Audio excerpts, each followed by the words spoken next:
नमस्कार, मी उज्ज्वला सर्वांचं आपलं स्वागत करते। आज आपण सुकटची चटणी बनवणार आहे बघा। तर 50 रुपयाचं मी सुकट आणले। 50 रुपयाच्या सुकटमध्ये सगळे घरभर कुटुंब खायला अशी आपली चटणी बनते। तर कढई ठेवली मी गॅसवर। सुकट प्रथम भाजून घेऊया आपण।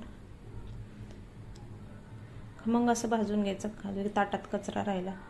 सुकट सगळं मी निवडून घेतलेलं आहे बघा, काय कचराही असेल ते काढून घेतलेला आहे। ताटामध्ये घेऊन निवडून घ्यायचं। खमंग चांगलं भाजून घ्यायचं आपण। भाजल्यामुळे सुगंध बघा सगळा घरात पसरलेला आहे। उघरट वास निघून जातो सुकटचा आणि टेस्टी लागते भाजल्यामुळे। मीडियम गॅस करूनच भाजायचं आपल्याला, फास्ट गॅसवर नाही भाजायचं। सुकट कसं लगेच भाजतंय बघा, एकसारखं हलवत राहायचं। आता एका भांड्यामध्ये मी पाणी घेतले बघा। तर भाजलेलं सुकट आपण पाण्यात घालणार आहे। स्वच्छ धुवून घ्यायचे आपल्याला सुकट। अशा पद्धतीने धुवून घेणार आहे आपण आणि त्याच्यातलं सर्व पाणी काढून घ्यायचं असं हाताने दाबून। असं केल्यानं त्याला काही कचरा माती लागलेली निघून जाते। सुकट कसं तिने वल्ली मच्छी सुकवून घेतलेली असते। परत ती कढई आपण धुवून गॅसवर ठेवलेले आहे तापायला। 2 चमचे तेल घालूया आणि 2 कांदा मी बारीक चिरून घेतले तर ती घालूया। कांदा चांगला ब्राऊन कलर होईस्तोवर आपण भाजून घेणार आहे। कांद्याचा पण आता कलर बदललाय बघा।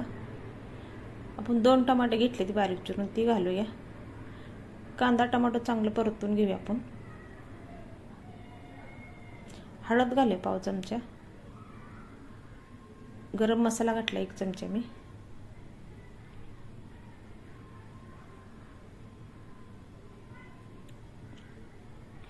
लाल मसाला घातलाय। कांदा लसूण मसाला घातलाय आणि मी जिरं पावडर घातलेली होती मगाशी।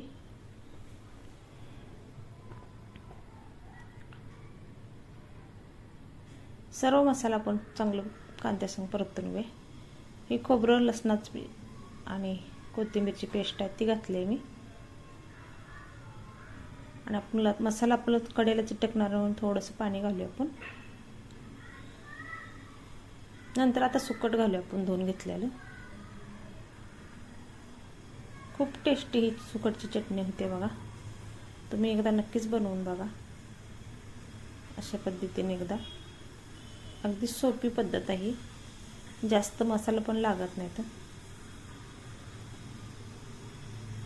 चांगलं तळापासून आपण परतून घेऊया, म्हणजे हलवून घेऊया।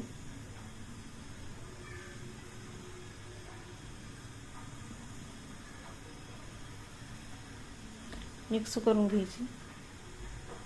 चवीपुरतं मीठ घालूया। मीठ घातल्यानंतर परत एकदा मिक्स करून घेऊया आपण। एक अर्धा ग्लास पाणी ओतायचं आपल्याला सुकट शिजायपुरतं। एक 5 मिनिटात लगेच शिजते बघा। तर झाकण ठेवून एक वाफ काढून घेऊया आपण। सुकट शिजलंय आपलं। सुकट चांगलं शिजलेलं आहे बघा, पाणी पूर्ण आटलेलं आहे। आता कोथिंबीर घालू वरून। अगदी 5 मिनिटात आपली सुकटची चटणी तयार होते। तुम्ही भाकरीसोबत चपाती बरोबर खाऊ शकताय, तांदळाच्या भाकरीसोबत, भाताबरोबर तोंडी पण लावू शकताय। आता आपण ताटात सुकटची चटणी काढून घेऊया आणि चपाती घेऊया। खूप टेस्टी लागते चपाती संग खायला, भारी लागते। रेसिपी आवडली लाईक करा, सबस्क्राईब करा। अशाच नवीन नवीन रेसिपीमध्ये भेटू। रेसिपी बघितलं धन्यवाद, बाय बाय।